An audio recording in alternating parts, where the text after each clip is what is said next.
The next topic that I'm being asked to talk about is getting rid of all of the other things that I've been talking about today.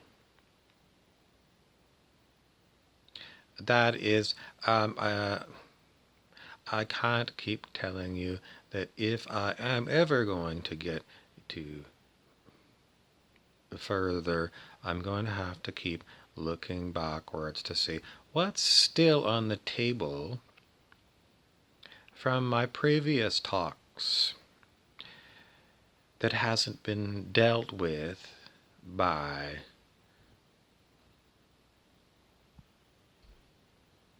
And the answers always are pretty much everything.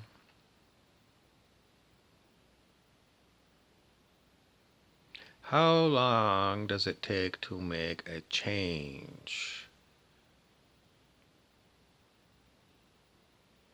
The answer is, if you look at Earth history, big changes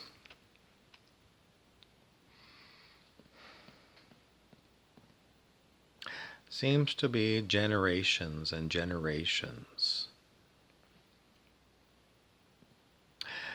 Thomas Kuhn, who wrote about the paradigm shift, and this was an old talk he gave me, I don't know, maybe it was the 1960s. The idea is that, a paradigm, which is a school of thought, what does it take to change a school of thought? Well, he said among scientists, pretty much what had to happen was the old scientists with their old ways of thinking, they had to die off. And then you could have a new school of thought. Because the entrenchment of the old guard, it's called old guard. That's the term. The old guard, and it does usually refer to old people. Old people's influence on society is much greater than their numbers.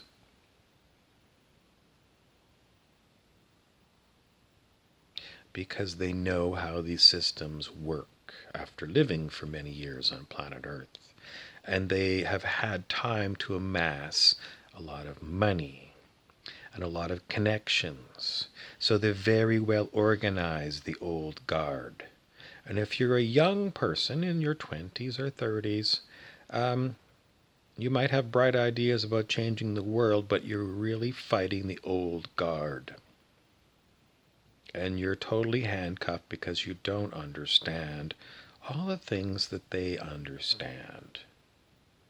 And pretty much if they don't want to go along with the changes you want, they're going to make sure that you don't know what happened to you.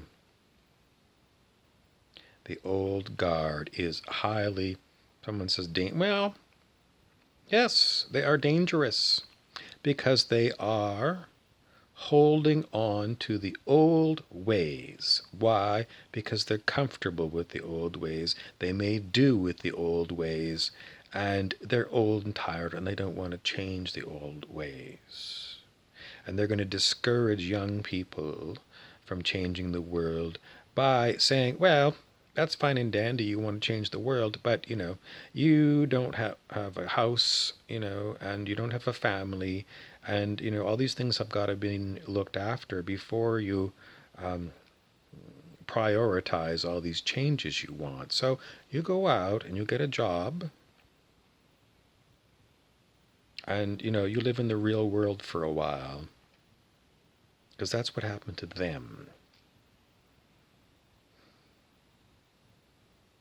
And the old saying from the 1960s was, don't trust anyone over age 30.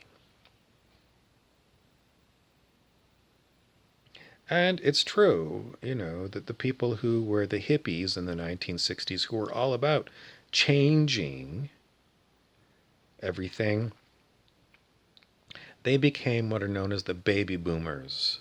And they embraced the old, and they let go of making changes. The baby boomers flunked. But, what were they up against? The old guard. And once you're middle-aged hippie and you become a baby boomer, um, you kind of get used to having two-car garages and you know, all the benefits that accrue to you from being in your generation, and you kind of lose the spark of wanting to make change that you had when you were 17.